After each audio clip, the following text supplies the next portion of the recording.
Život v tomto hmotnom svete je ako horúci lesný požiar.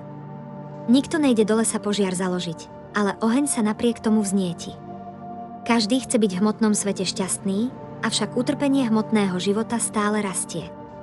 Ten, kto sa ocitne v horúcom požiari hmotnej existencie, sa niekedy preklína, ale kvôli svojmu telesnému poňatiu sa nedokáže zo zapletenia vyslobodiť a preto sa jeho utrpenie len zvyšuje. Obchodníci niekedy chodia do lesa zbierať mnoho vzácnych vecí, ktoré potom predajú v meste s dobrým ziskom, ale na lesnej ceste vždy číhajú rôzne nebezpečenstvá. Keď chce čistá duša opustiť službu Pánovi a užívať si hmotný svet, Krišna jej dá príležitosť do neho vstúpiť. To je dôvod, prečo čistá duša klesá do hmotného sveta. Kvôli svojim činnostiam pod vplyvom troch kvalít hmotnej prírody prijíma rôzne postavenia v rôznych životných druhoch. Niekedy je polobohom na nebeských planétach a inokedy tým najnepatrnejším tvorom na nižších planetárnych sústavách. Živá bytosť prechádza rôznymi životnými druhmi. Je prinútená jesť a vychutnávať odporné veci. Tak je celý jej život skazený. Bez ochrany milostivého Vajšnavu sa podmienená duša nemôže z pazúrov máje vymaniť. Ako uvádza Bhagavad Gita. Živá bytosť začína hmotný život so svojou mysľou a 5 poznávacími zmyslami a s nimi bojuje o prežitie v hmotnom svete. Zmysly sú prirovnané k darebákom a zlodejom v lese. Zoberú človeku poznanie a uvrhnú ho do siete nevedomosti. Zmysly sú teda ako darebáci a zlodeji, ktorí plienia jeho duchovné poznanie. Navyše sú tu členovia jeho rodiny. Manželka a deti, ktorí sú to isté ako dravé zvieratá v lese, ktoré žerú ľudské mäso. Živá bytosť na seba nechá útočiť šakaly a líšky a s jej skutočným duchovným životom je preto koniec. V lese hmotného života je každý zlomyselný ako komáre a človeka neustále obťažujú krysy a myši. Každý sa v tomto hmotnom svete dostáva do mnohých ťažkých situácií, keď je obklopený zlomyselnými ľuďmi a nepríjemnými zvieratami. Výsledkom je, že živá bytosť je každú chvíľu olúpená a uhryznutá mnohými inými živými bytosťami.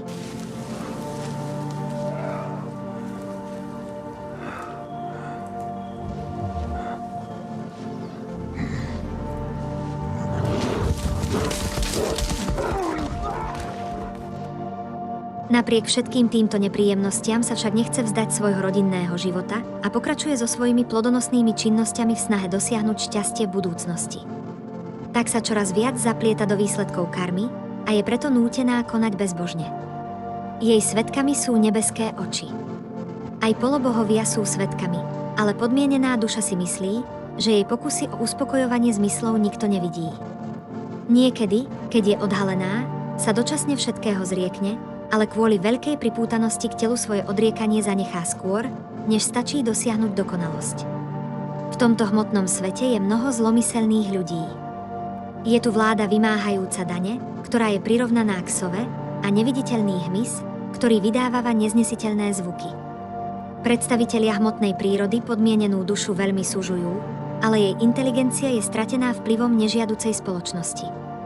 Snahe dosiahnuť úľavu od problémov hmotnej existencie sa stáva obeťou tzv. Jogínov, sádhuov a inkarnácií, ktoré dokážu predvádzať nejaké triky, ale nechápu odanú službu.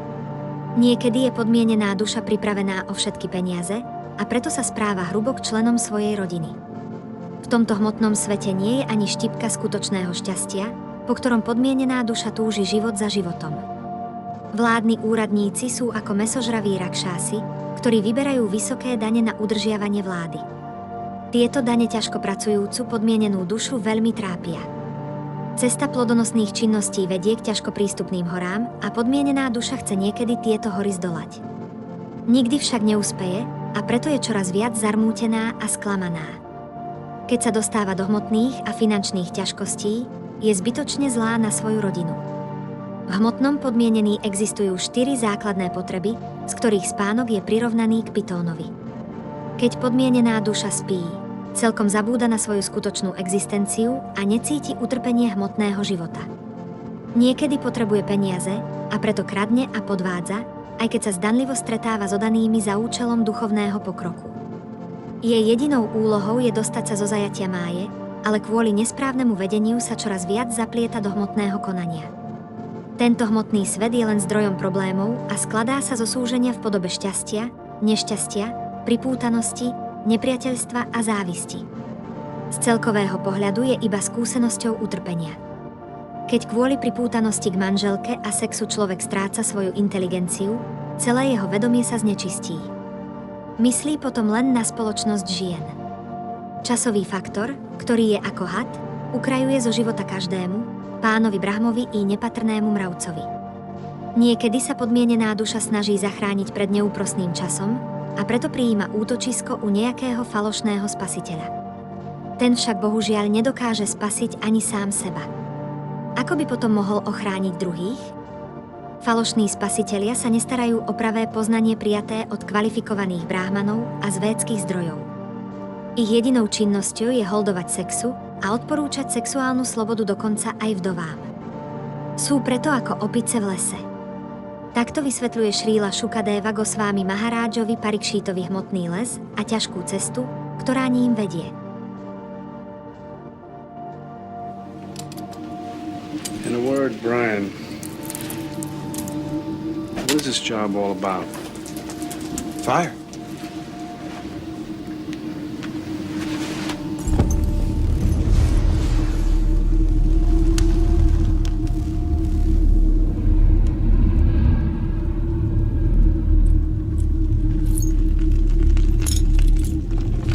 It's a living thing, Brian.